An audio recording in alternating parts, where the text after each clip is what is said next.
Welcome back two lab वाला academy. My self Shruti Sharma, lab वाला paramedical notes. आज का हमारा जो टॉपिक है वो न्यू टॉपिक है MCV, जिसका नाम से जाना जाता है मीन कॉर्पस्कुलर वॉल्यूम। ये चूँकि एक ब्लड से रिलेटेड पैरामीटर है।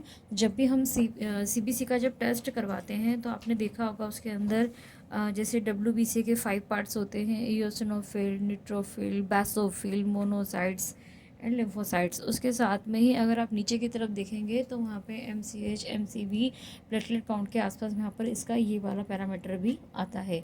तो एग्जैक्टली MCV हमें ये पैरामीटर जो है वो हमें क्या बताता है, वो आज हम इसके बारे में वीडियो में डिस्कस करेंगे, जिसमें कि हम समझेंगे कि MCV क्या क्या पैरामीटर और इससे क्या समझा जाता है। ठीक है, तो लेट्स स्टार्ट टुडे MCV। तो देखिए इसमें it's measure the size of your blood cells. A low MCV could indicate iron deficiency anemia, and a high MCV could indicate a liver disease or a vitamin B12 deficiency.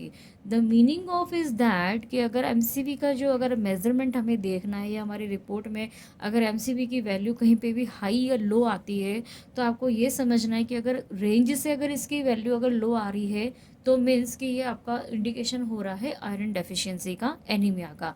और अगर इसका जो range है, अगर range से high value आ रही है आपके CBC के सैंपल में, तो आपको इससे ये समझना है कि हाई की तरफ अगर इसका वॉल्यूम जा रहा है तो मीन्स कि लिवर डिजीज़ की डिनोट कर रहा है, या फिर आपको B12 की डेफिशिएंसी की डिनोट हो रहा है। यानी कि MCV का हाई और लोअर वैल्यू आना आपको आयरन डेफिशिएंसी की साइड दिखाएगा या फिर आपको B12 की डेफिशिएंसी ये शो करेगा। Next, MCV is part of complete blood count which is a routine blood panel. मतलब कि अगर हमको कोई भी अगर डिजीज़ हो जाती है और जब हम फर्स्ट ऑफ ऑल जब हम फिजिशियन के पास जाते हैं और आपको जब पहला जो कॉमन टेस्ट जो रिकमेंड किया जाता है, क्योंकि CBC इसलिए सबसे ज़्यादा रिकमेंड किया जाता है क्योंकि उसके अंदर आपके पाई जाने वाली ल्यूकोसाइट काउंट, RBC, प्लेटलेट और ये सब जब भी आपकी बॉडी में इंक्रीज या डिक्रीज होते हैं, जब आपको कोई या तो इन्फेक्शन हो जाता है बॉडी में, कहीं पे इन्फ्लामेशन हो जाता है, कहीं पे स्वेलिंग हो रही होती है, या फिर कोई इन्फेक्शन आपको माइक्रोबियल अगर हो चुका होता है, या फिर सडनली आपको अगर कोई कैंसर की साइड में भी अगर आपका थोड़ा सा अगर कहीं पे भी डाउट होता है, तो CBC एक ऐसा टेस्ट रिपोर्ट है क्योंकि वो ब्लड से रिलेटेड है। आपका जो बॉडी का जो बॉडी फ्लूइड है, सबसे इंपॉर्टेंट बॉडी फ्लूइड ब्लड, जो कि हमारी पूरी बॉडी में सर्कुलेट करता है, हर ऑर्गन के पास जाता है, हर टिश्यू सेल के पास जा रहा है। तो अगर कहीं भी बॉडी में कहीं भी प्रॉब्लम होगी, कुछ भी डिसऑर्डर होगा, तो वो ब्लड से हमें कनेक्ट हो जाता है और हमें पता चल जाता है कि फर्दर फिजिशियन को ये पता चल जाता है कि किस लेवल पर आपको इन्फेक्शन आगे जाके हो सकता है। ठीक है, तो MCV से जैसे हमें यहाँ पे दो चीज़ पता चल रही है। पहला डिसऑर्डर हमें एनीमिया का पता चल रहा है और सेकंड डिसऑर्डर हमें पता चल रहा है यहाँ पर आपके लीवर का, लिवर डिजीज़ का और विटामिन B12 की डेफिशिएंसी का। तो आगे देखते हैं इसमें कि MCV is use to measure the average size of red blood cell known as erythrocyte. देखिए सिकलिंग सेल होता है या फिर कोई और दूसरा जो टेस्ट है आपका, जैसे G6PD डेफिशिएंसी, तो ऐसे कुछ कुछ ऐसे पैरामीटर आपके क्लिनिकल पैथोलॉजी में DMLT के फर्स्ट ईयर में हैं जो आपको कभी कभी RBC के साइड ज़्यादा मूव करते दिखाई देंगे। जैसे G6PD कहाँ पाया जाता है? RBC में पाया जाता है। अगर आपका सिकलिंग सेल है तो RBC का शेप चेंज हो जाता है। तो MCV भी एक ऐसा टेस्ट है जो कि RB से रिलेटेड है। कैसे RB से रिलेटेड है? तो आप देखेंगे यहाँ पे कि measure the average size of red blood cell, यानी कि हम यहाँ पे जो मेज़रमेंट कर रहे हैं, तो मेज़रमेंट जो करेंगे वो, जैसे भी मैंने पीछे से एक टॉपिक बनाया था PCV का, तो पैक्ड सेल वॉल्यूम, जो मैंने वहाँ पे मैक्रो माइक्रो मेथड से ये बताया था कि ब्लड का जो वॉल्यूम होता है उसमें उसका जो परसेंटेज वाला पार्ट होता है, अगर रेड ब्लड सेल यानी कि प्लाज्मा निकलने के बाद जो कि नीचे पैकिंग हो जाती है RBC की, वो PCV कहलाता है। तो PCV, MCV सब ये सब एक दूसरे से रिलेटेड हैं।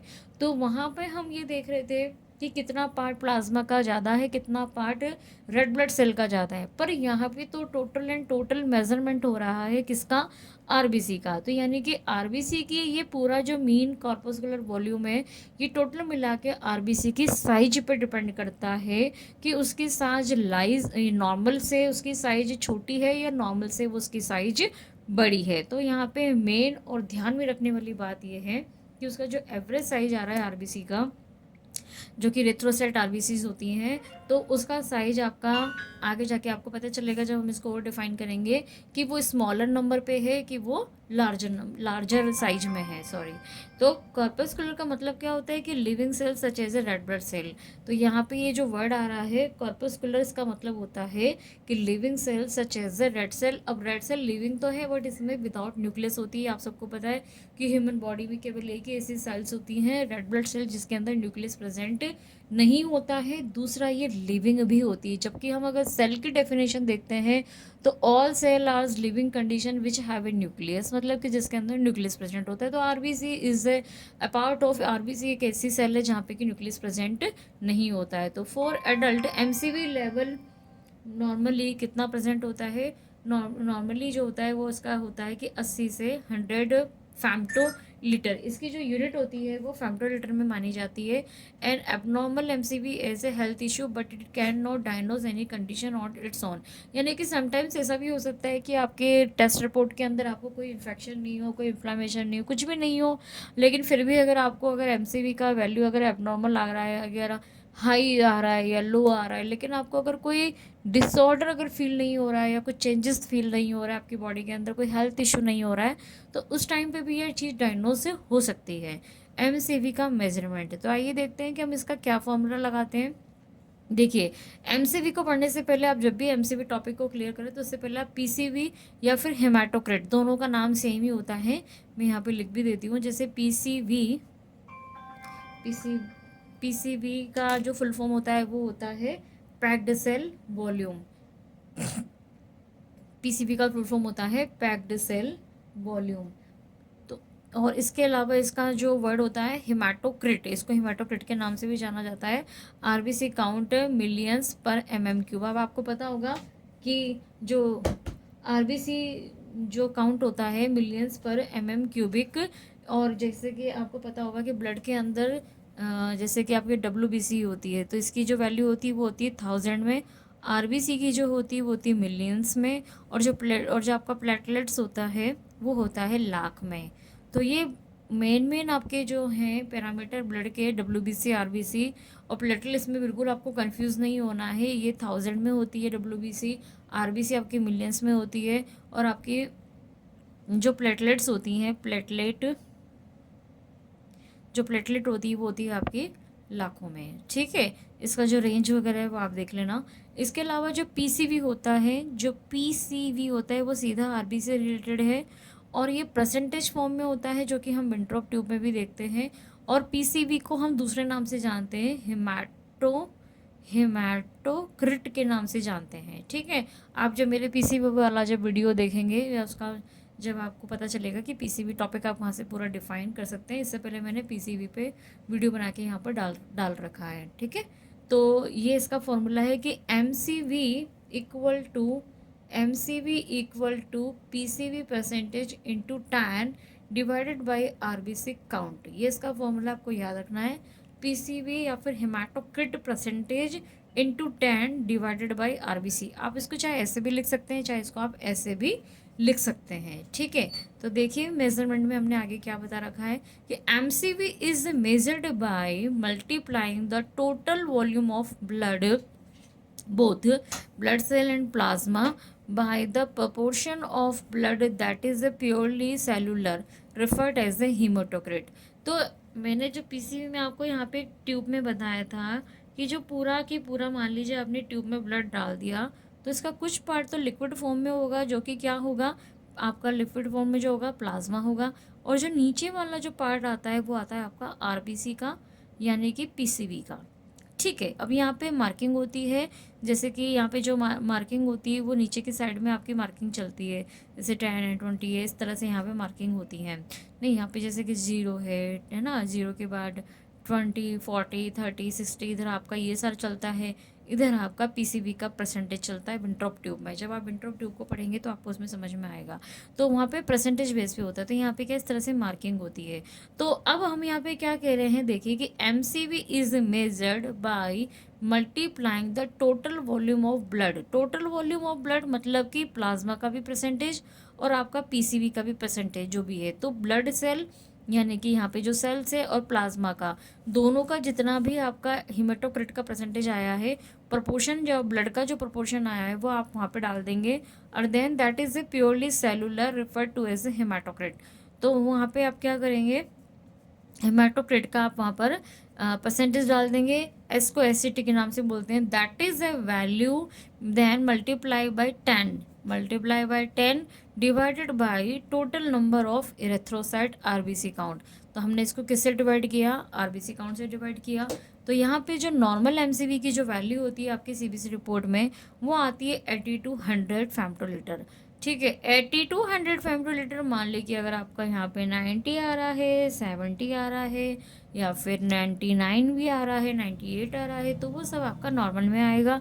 लो एमसीवी मतलब कि मान लीजिए आपका 60 आ रहा है, 40 आ रहा है, 60 आ रहा है, 45 आ रहा है, या फिर 12 आ रहा है, 13 आ रहा है, तो ये आपका एमसीवी का ये दिखा रहा है लो हाई। हाई दिखा रहा है मतलब कि आपका 105 आ रहा है, 200 आ रहा है, 150 आ रहा है, तो ये सारा आपका हाई वैल्यू दिखाएगा।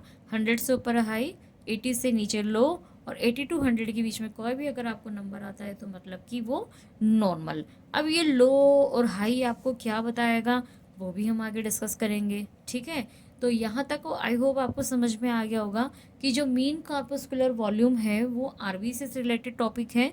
ठीक है, और अगर इसकी साइज में अगर जब कोई साइज इसकी घटती है या बढ़ती है, या उसका साइज कहाँ पे डिपेंड है, साइज पे, तो आपको यहाँ पे कहाँ मार्किंग करनी है, साइज पे। ठीक है, इसके बाद हम देखते हैं कि use of MCV blood test. पहले एक बार हम नज़र डाल लेते हैं कि एमसीवी ब्लड टेस्ट जो है वो क्यों किया जाता है, किस लिए किया जाता है। तो देखिए इसमें हम पढ़ते हैं कि ए एमसीवी टेस्ट डन, एक minute, MCV test done cannot diagnose any disease. Your provider will use the result your MCV that test result as a your medical history।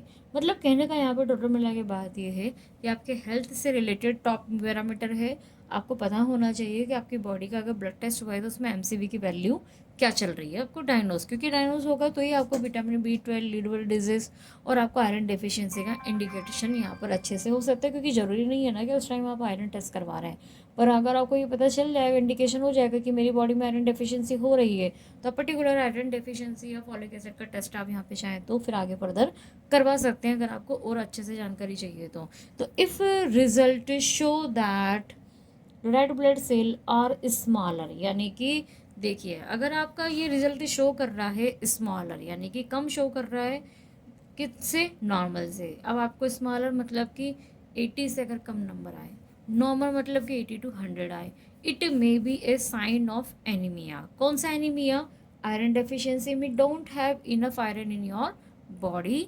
दूसरा होता है थैलीसीमिया, यानी कि it also blood disorder cause fewer RBC और less haemoglobin in body that can cause severe anaemia. मतलब thalassaemia it is a part of it is a part बोले ये kind of anaemia ही होता है, बट इसमें RBC भी कम हो जाती है और आपका हीमोग्लोबिन भी कम हो जाता है। तो जब दोनों ही चीज़ें कम हो रही है, आरबीसी और हीमोग्लोबिन, तो इस कंडीशन में जो होने वाला एनीमिया है उसको हम थैलीसीमिया के नाम से जाना जाता है, कि जहाँ पे आरबीसी भी कम हो रही है और जहाँ पे आपका HB भी बॉडी के अंदर कम हो रहा है। तो आई होप आपको समझ में आ गया होगा कि अगर MC का वैल्यू डाउन होता है या रेंज से कम आता है तो टोटल मिला के वो आपको एनीमिया डिनोट करेगा कि आपको आयरन डेफिशिएंसी हो रही है बॉडी के अंदर। If result show the red blood cell are larger, यानी कि अगर आपकी रेड ब्लड सेल अगर नॉर्मल रेंज से अगर ज़्यादा लार्ज हो रही है, बड़ी हो रही है, it may be sign of vitamin lack of vitamin B12, यानी कि आपको विटामिन B12 की कमी हो रही है। और डिजीज़ जो है आपकी बॉडी के अंदर जो B12, ऑटोमेन डिजीज़ भी हो सकती है आपको, या आपको सीलिक डिजीज़ या लीवर डिजीज़ भी हो सकती है। तो आपको ये लार्जर और स्मॉलर के अंदर आपको डिजीज़ों के नाम ध्यान रखना है कि कौन सा डिजीज़ आपको यहाँ पर हो रहा है। It also possible to have anaemia with a normal MCV if anaemia is caused by condition as a sudden as a loss of blood. ठीक है, तो आज मैं अपना वीडियो यहाँ पर ही ऑफ करती हूँ। आई होप आपको MCV समझ में आएगा। इसका भी 1-1.5 पेज और बचा है जिसको कि हम कल डिस्कस कर लेंगे अगले वीडियो में। तो आप इसको पढ़िए, आप समझिए, उसमें मुझे कमेंट कीजिए कि आपको किस पॉइंट पर अगर आपको यहाँ पे समझ में नहीं आ रहा है। ठीक है, तो हम अगली क्लास के अंदर पढ़ेंगे MCV फुल।